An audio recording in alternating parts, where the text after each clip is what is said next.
Donc oui, en guise un petit peu, pas d'introduction, mais avant de commencer, j'avais un peu trois questions pour faire réagir. Est-ce que d'après vous, finalement, le territoire de Paris-La Défense, le territoire de Paris-La Défense vous semble, le territoire de Paris-La Défense vous semble le quartier le plus adapté aux vagues de chaleur et aux canicules? A priori, la réponse va plutôt être non. Est-ce qu'on peut mettre en œuvre une forêt urbaine, puisque c'est très à la mode aujourd'hui sur la dalle de Paris-La Défense? Eh bien non. Et est-ce que le sujet du rafraîchissement urbain est finalement un sujet relativement simple? Eh bien non. Et donc, finalement, c'est en partant de ces différents constats et dans le cadre d'un partenariat entre Efficacity et Paris-La Défense, donc, qui est l'aménageur et gestionnaire du secteur de la défense, autour de la mise en œuvre, un partenariat autour de la mise en œuvre d'innovation, que s'inscrit le projet dont je vais vous parler, donc ce projet de territoire d'expérimentation avec Paris-La Défense. Donc, je me présente, Morgane Colombert, je suis chef de projet R&D à Efficacity. Efficacity, qui est un institut de transition énergétique dédié à la ville. Et donc, en effet, Efficacity accompagne depuis fin 2018 Paris-La Défense, donc pour mettre en place un programme d'expérimentation dans le cadre de ce programme, une expérimentation doit porter sur le confort urbain et plus particulièrement donc sur le rafraîchissement urbain en période estivale.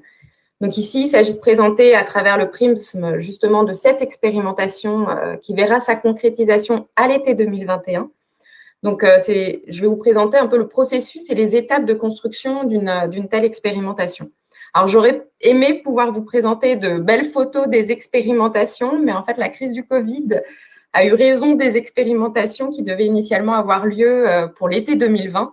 Et donc, tout le planning a été décalé. Vous comprenez bien que des expérimentations sur du rafraîchissement urbain, on peut difficilement les programmer pour le mois de novembre. Donc, comme je vous le disais, Paris-La Défense et Efficacity collaborent ensemble depuis 2018. Et cela s'est appuyé dans un premier temps sur la construction d'une feuille de route des innovations urbaines. Donc, cette construction, elle s'est appuyée sur la consultation de plus de 40 acteurs du territoire qui ont formulé finalement leurs besoins opérationnels. Et ça s'est appuyé notamment par la mise en œuvre d'un atelier de design thinking avec l'ensemble de ces acteurs et des experts des métiers de la ville, avec pour objectif de faire ressortir un peu les thématiques d'innovation urbaine sur lesquelles le territoire et Efficacity avaient la possibilité de collaborer. Donc, les thématiques qui sont ressorties, c'est des thématiques qu'on va retrouver assez régulièrement. C'est d'avoir un territoire accessible, un territoire désirable et équilibré, un territoire smart, un territoire durable et résilient ou encore un territoire participatif. Et à partir de là, il y a une trentaine de propositions d'expérimentation pour le territoire qui ont émergé. Alors, toutes ne vont pas être mises en œuvre dans le cadre de cette collaboration, mais il y a eu une priorisation donc, qui a été mise en place. Donc, un programme, une expérimentation, en fait, on peut découper ça en plusieurs étapes, même si au final, ce n'est pas forcément tout le temps aussi linéaire. Il y a quelques allers-retours qui se font. Et les premières étapes, elles sont vraiment en lien avec la définition de l'objet de la future expérimentation. Ça passe par des échanges, notamment entre Efficacity et Paris-La Défense et les acteurs de Paris-La Défense. Donc, ça passe par des échanges autour des enjeux comme l'adaptation au changement climatique ou le confort urbain. Donc, on va venir collecter aussi la connaissance qui est disponible sur le territoire et dans l'état de l'art sur ces sujets-là. Identifier les parties prenantes et les partenaires potentiels.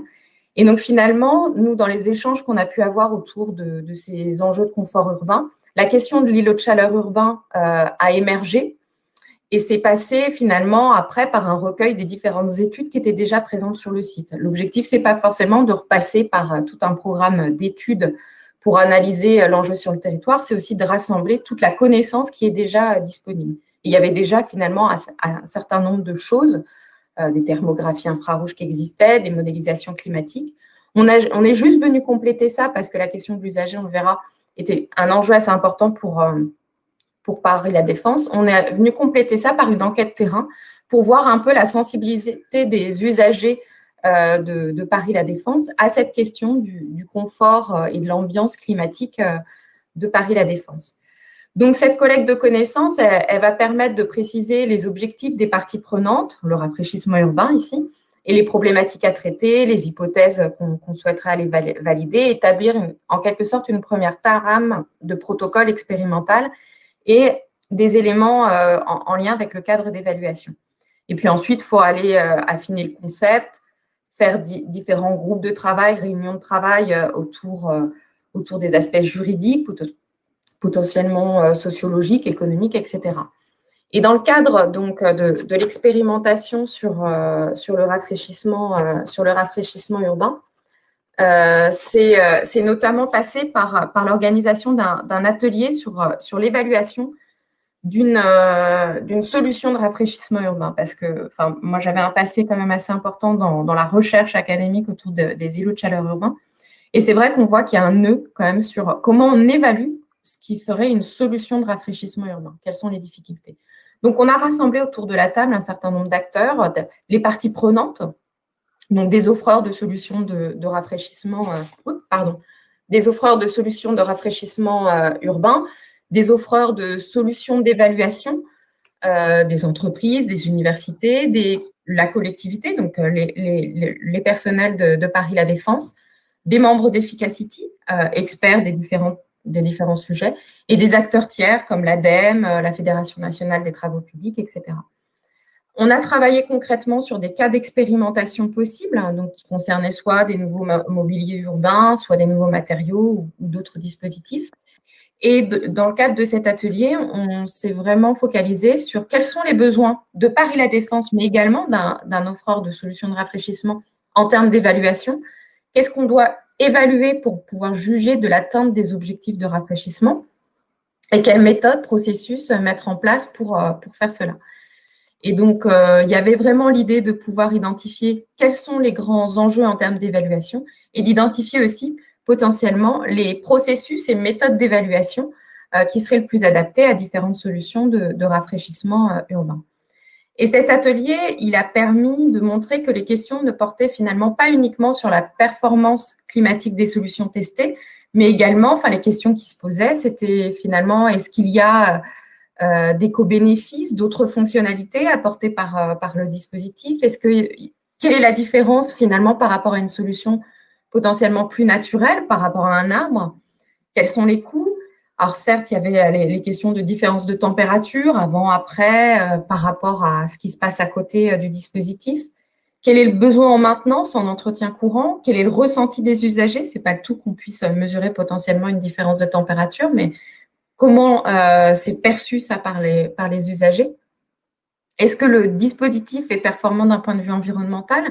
L'idée étant de ne pas reporter finalement des impacts environnementaux sur d'autres éléments. Et quels sont les comportements des usagers vis-à-vis de ce nouveau dispositif? Et puis, quelle est la facilité ou non de mise en œuvre de ce type de dispositif sur un territoire? Et donc, à la suite de cet atelier qui avait eu lieu en fin d'année 2019, les critères suivants avaient un peu été plébiscités. Donc, c'était vraiment la question de l'amélioration du confort urbain, mais à la fois en ce qui concerne les impacts microclimatiques, mais également les impacts sur le ressenti des usagers, la performance environnementale du dispositif et notamment pouvoir analyser les flux de matière générés par la conception du dispositif, faire si possible une analyse de cycle de vie du dispositif, les co-bénéfices liés à ce dispositif. Certes, on vient l'installer pour faire du rafraîchissement urbain, mais est-ce qu'il n'apporte pas d'autres bénéfices en termes de biodiversité, en termes de santé, etc. L'acceptabilité aussi des usagers vis-à-vis de ce dispositif, avec d'autres questions peut-être que leur ressenti en termes de confort, et également la maintenance du système. Et donc, à la suite de cet atelier, il y a un appel à expérimenter qui a été lancé pour identifier des expérimentations, ce qui permet d'identifier 2 expérimentations possibles à mettre en place sur le site de Paris La Défense. Alors, hélas, comme ce n'est pas totalement contractualisé, je ne peux pas communiquer sur les heureux gagnants, mais j'espère très bientôt, très prochainement, pouvoir le faire. Et une fois sélectionné, en fait, voilà, comme je l'ai dit, je ne peux pas communiquer dessus, mais c'est aussi parce que finalement, c'est pas fini. Le processus continue. C'est nécessaire ensuite d'identifier finalement sur le territoire où est-ce qu'on peut venir implanter ce type de solution. Il y a des contraintes techniques derrière sur la dalle de Paris La Défense, forcément, d'un point de vue technique. Ça va être, il y a un certain nombre de contraintes, notamment de poids, de charges à respecter. Il y a des contraintes juridiques. Il faut réussir à préciser finalement les rôles et les responsabilités des différents acteurs en présence, que ce soit donc l'offreur de solutions de rafraîchissement, Paris La Défense ou encore Efficacity. Il y a un volet aussi R&D qui est assez important. Souvent, on peut être sur des solutions qui sont en phase de test. On vient expérimenter de nouvelles solutions. Donc, il y a des règles à respecter au niveau notamment du partage de la propriété intellectuelle entre les différents partenaires. Il faut réussir à sécuriser finalement chacun d'entre nous les ressources financières, humaines et matérielles sur ce type d'expérimentation. Donc, ça nécessite un certain nombre de discussions. Donc, souvent, en fait, quand on voit émerger une expérimentation sur un territoire, on pourrait avoir l'impression que c'est simple, mais finalement, ça engage un certain nombre de discussions. Donc, en guise de conclusion, la collaboration entre Efficacity et Paris La Défense, elle a permis finalement, j'espère aussi, de commencer à acculturer Paris La Défense et les acteurs de Paris La Défense donc en tant qu'aménageurs. Et donc, j'espère que ça a permis aussi de modifier le rapport à l'innovation, à l'expérimentation et à la place que le territoire peut avoir pour la faciliter. Et ça passe notamment par peut-être modifier aussi un petit peu la manière d'amener de l'innovation dans l'aménagement de ce territoire. L'objectif aujourd'hui, c'est de permettre que l'innovation infuse finalement, non pas uniquement dans un cadre très normé, traditionnel de la conception urbaine, où finalement ce serait presque au moment de la passation du marché public qu'on viendrait intégrer un peu d'innovation, mais peut-être plus de venir intervenir dans des modes de conception plus souples, basés sur beaucoup plus d'échanges d'expériences, alors avec des partenaires industriels, mais aussi entre territoires, entre différentes typologies d'acteurs, d'entreprises, et dans un cadre juridique potentiellement autre que celui des marchés publics, donc appel d'offres, appel à projet, appel à innovation, appel à manifestation d'intérêt, etc. Donc aujourd'hui, on est à cette étape de construction de phase finale de ces deux expérimentations sur lesquelles j'espère pouvoir vous présenter quelques résultats d'ici, des résultats en tout cas d'ici l'été prochain. Voilà. Merci à tous.